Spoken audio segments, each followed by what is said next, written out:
Hi, it's Jody Medell, Doctor of Physical Therapy and Integrative Health Coach, welcoming you back to another video. Today, I want to focus on pulling together a functional movement for the 3 pillars of fitness. So the 3 pillars of fitness incorporate mobility, stability, and strength, with the concept, keeping this in mind, that you really do need mobility before you work on your stability, before you work on your strength. And again, that mobility, stability can be like pretty close together, or even done at the same time, because you may have functional mobility to begin with. Well, this activity that we're going to do today, called the step up, I'm going to just show you a number of progressions for that. It's super important, especially for us aging athletes, that we do functional movement patterns. And one of the best ones we could do is step ups. And it's actually the eccentric part, the stepping down, that really helps out our lower extremities. We got to do it in a safe way, because if we keep shearing our knee, that can lead to pain. But if we do this technique correctly, we can really load our lower extremities, especially our knees, in a healthy way to promote healing, strength building, and even moving up from that, power movements. So let's get going. Again, this is a functional outcome movement, so it pulls together all aspects of the 3 pillars of fitness. We must have a certain amount of mobility let's get the words out, to be able to even step up and down off of this 20-inch block, right? So we have to have hip, knee, ankle mobility. We need to have the stability of our hip, knee, and ankle in order to step up, because that's a single-legged activity. And in order to balance ourselves on that single leg as we propel ourselves through space, we've got to have a basic amount of stability. And the strength comes in to play because we are overcoming gravity to lift our body weight up onto the step. All right. So I was going over this activity with a patient the other day, and he was thinking he did not have enough mobility or strength to get up on the box. He's a 79-year-old gentleman who does Tai Chi and yoga and a number of activities, but he was intimidated by the box. So we basically broke it down. And what I shared with him, I want to share with you, because it shouldn't be intimidating to step up onto a 20-inch block. So let's make it happen. Let's give you the ability to break it down and then put it all back together so you too can be successful in this endeavor. All right, must be Friday morning.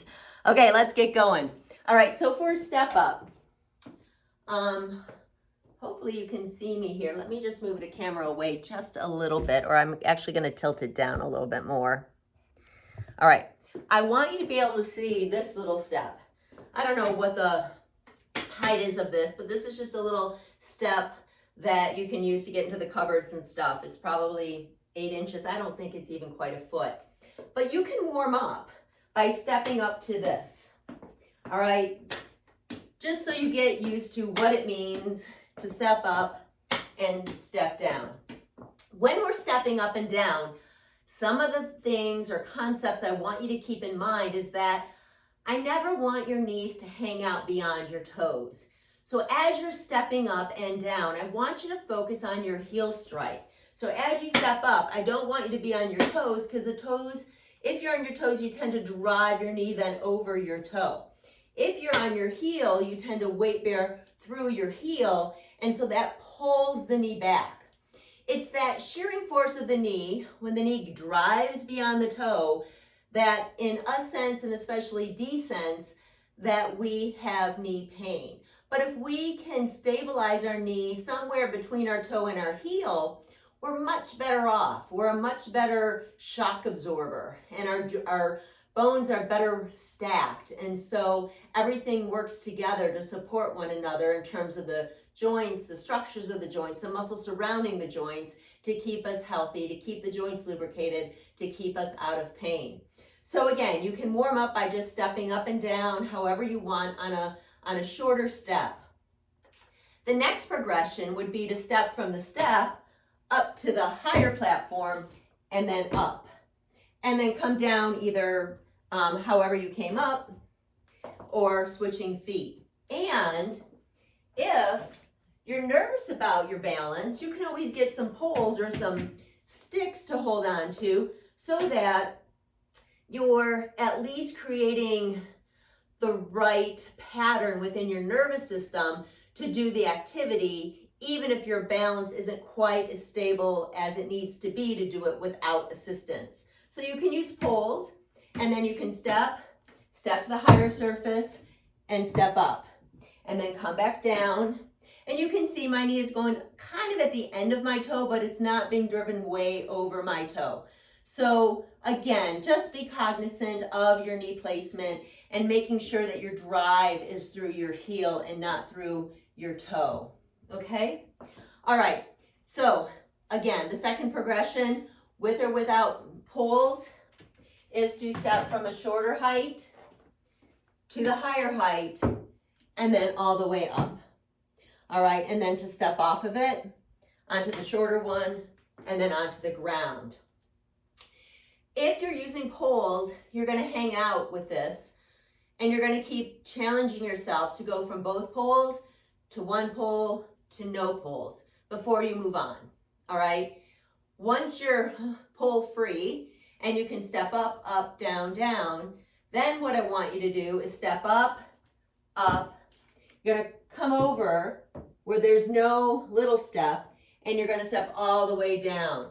This is where the challenge is to your hip flexion, knee flexion, ankle dorsiflexion as you step down. So this just shows you that you need to have a certain range of motion in order to accomplish this. So hopefully you have that range of motion because you've already worked on it.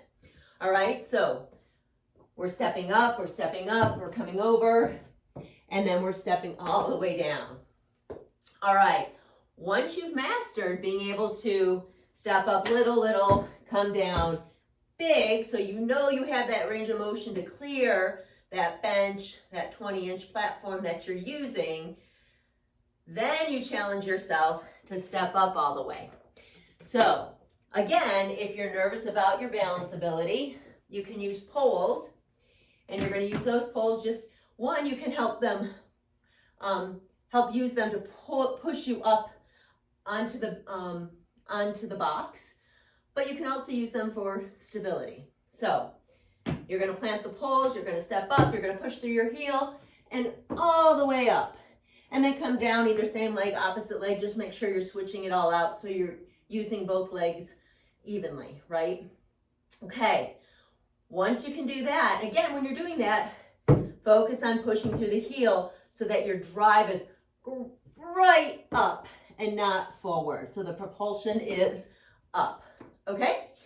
Once you have that done, and you can do it with two poles, you can attempt to do it with one pole. Once you can do it with one pole, you're going to get rid of the poles altogether, and you're going to use your own momentum that you create with your arms by driving up to get yourself up onto the box. So you're driving yourself up, you're getting up on the box, and then you're coming down.